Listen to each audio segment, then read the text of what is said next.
श्री राम को मर्यादा पुरुषोत्तम कहा जाता है। खास तौर पर उत्तर भारत में श्री राम बहुत अधिक पूजनीय हैं। अब दोस्तों, आपके मन में एक सवाल आ रहा होगा कि भगवान श्री राम का अवतार कब हुआ था। भगवान श्री राम 5114 ईसा पूर्व में अवतरित हुए थे।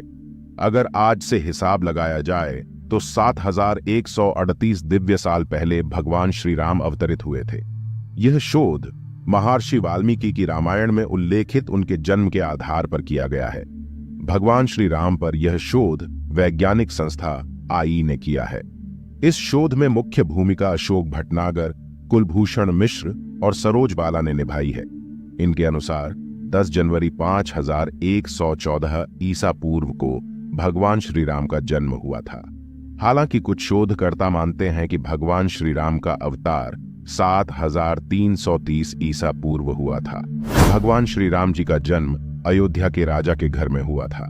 हिंदू मान्यता के अनुसार विष्णु जी ने श्री राम अवतार अन्यायी एवं दुष्ट राक्षस राजा रावण को खत्म करने के लिए लिया था। उनकी माता का नाम कौशल्या और पिता का नाम दशरथ था। भगवान श्री राम के 3 भाई थे, भरत, शत्रुघ्न और लक्ष्मण। भगवान श्री राम जी के गुरु का नाम वशिष्ठ था।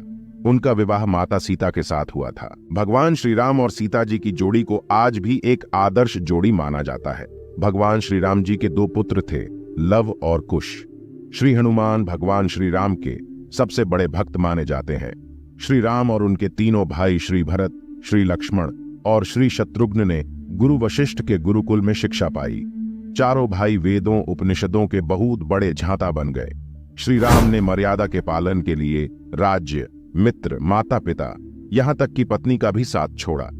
इनका परिवार आदर्श भारतीय परिवार का प्रतिनिधित्व करता है। श्री राम रघुकुल में अवतरित थे, जिसकी परंपरा प्राण जाए पर वचन ना जाए की थी। पिता दशरथ ने सौतेली माता कैकेयी को 2 इच्छा वर पूरे करने का वचन दिया था। कैकेयी ने इन वर के रूप में अपने पुत्र भरत को अयोध्या का राजा और श्री राम के लिए 14 वर्ष का वनवास मांगा। पिता के वचन की रक्षा के लिए श्री राम ने खुशी से 14 वर्ष का वनवास स्वीकार किया। पत्नी सीता ने आदर्श पत्नी का उदाहरण पेश करते हुए पति के साथ वन जाना पसंद किया। लक्ष्मण ने भी भाई का साथ दिया। भरत ने न्याय के लिए माता का आदेश ठुकराया और बड़े भाई श्री राम के पास वन जाकर उनकी चरण पादुका ले आए। फिर इसे ही राजगद्दी पर रखकर राजकाज किया। श्री राम की पत्नी सीता को रावण हरण कर ले गया। श्री राम ने उस समय की एक जनजाति वानर के लोगों की मदद से सीता को ढूंढा। समुद्र में पुल बनाकर रावण के साथ युद्ध किया।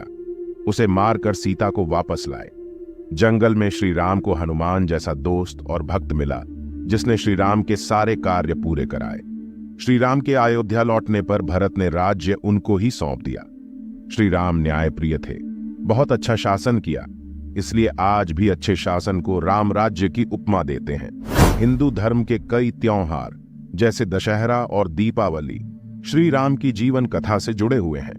रामनवमी का पावन पर्व श्री राम के जन्म उत्सव के रूप में मनाया जाता है। सालों तक चले राम राज्य के बाद जब श्री राम ने जल समाधि ले ली तो अयोध्या नगरी सूनी हो गई। दोस्तों, श्री राम के परम धाम पधारने पर यह नगरी जनशून्य हो गई थी, लेकिन उनकी जन्मभूमि पर बना महल वैसे का वैसा ही था। भगवान श्री राम के पुत्र कुश ने एक बार पुण्य राजधानी अयोध्या का पुनर्निर्माण कराया। इस निर्माण के बाद सूर्यवंश की अगली 44 पीढ़ियों तक इसका अस्तित्व आखिरी राजा महाराजा बृहद्बल तक अपने चरम पर रहा।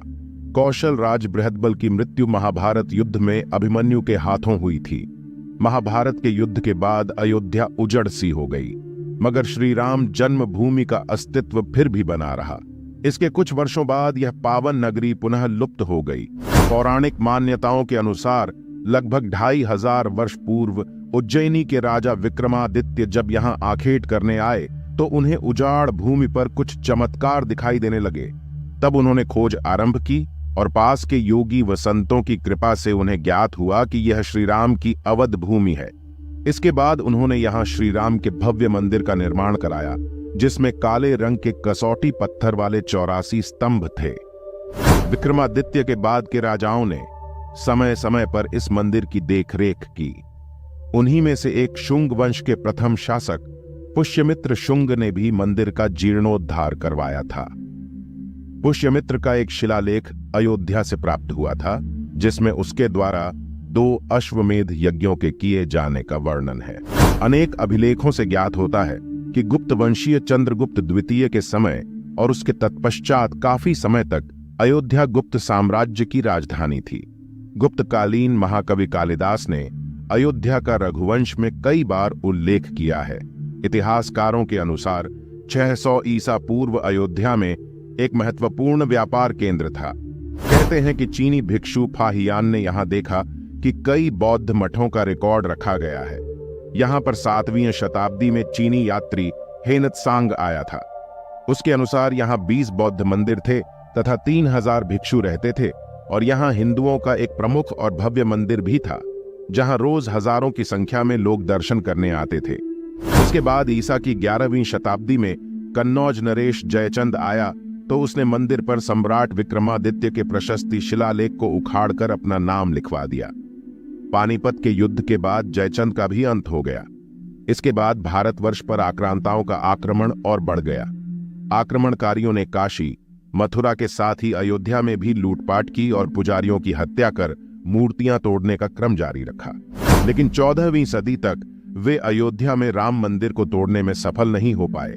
विभिन्न आक्रमणों के बाद भी सभी झंझावातों को झेलते हुए श्री राम की जन्मभूमि पर बना भव्य मंदिर 14वीं शताब्दी तक बचा रहा। कहते हैं कि सिकंदर लोदी के शासनकाल के दौरान यहां मंदिर मौजूद था। 14वीं शताब्दी में हिंदुस्तान पर मुगलों का अधिकार हो गया और उसके बाद ही राम जन्मभूमि एवं अयोध्या को नष्ट करने के लिए कई अभियान चलाए गए। अंततः 1528 में इस भव्य मंदिर को तोड़ दिया गया और उसकी जगह बाबरी ढांचा खड़ा किया गया।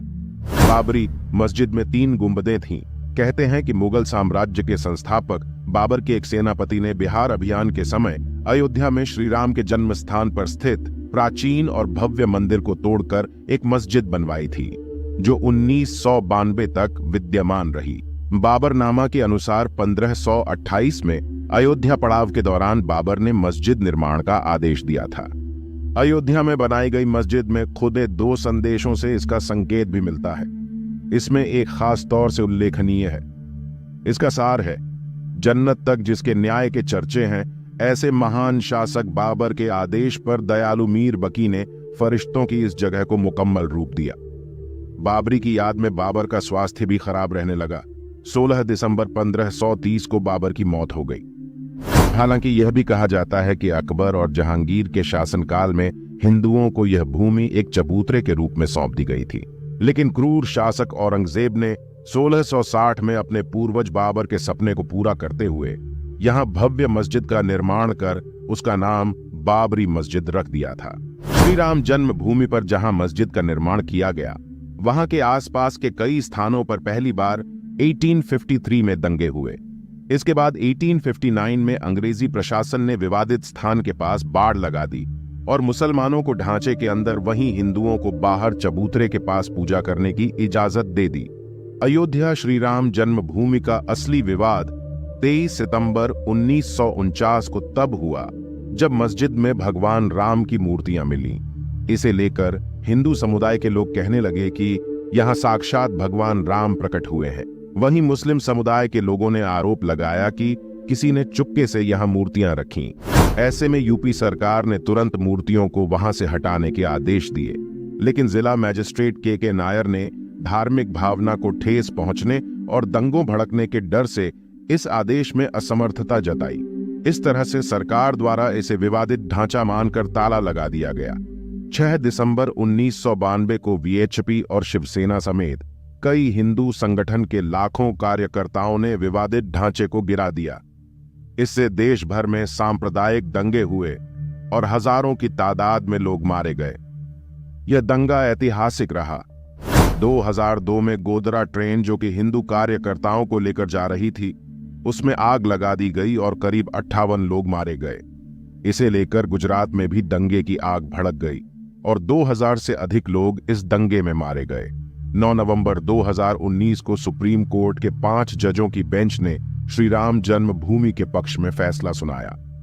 वहीं 2.7 एकड़ विवादित भूमि हिंदू पक्ष को मिली और मस्जिद के लिए अलग से 5 एकड़ जमीन मुस्लिम पक्ष को मुहैया कराने का आदेश दिया गया।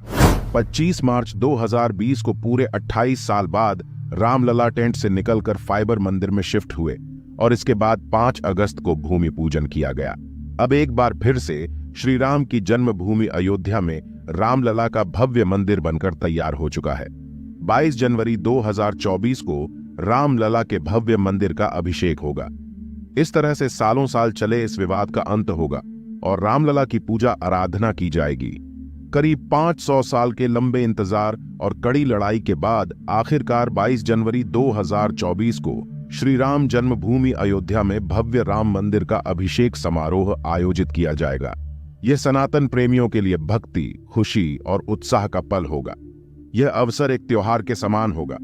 22 जनवरी को राम मंदिर के अभिषेक व प्राण प्रतिष्ठा के बाद 22 जनवरी 2024 को प्रधानमंत्री नरेंद्र मोदी द्वारा मंदिर का उद्घाटन किया जाएगा। फिर सभी भक्तगण मंदिर में रामलला के दर्शन कर पाएंगे।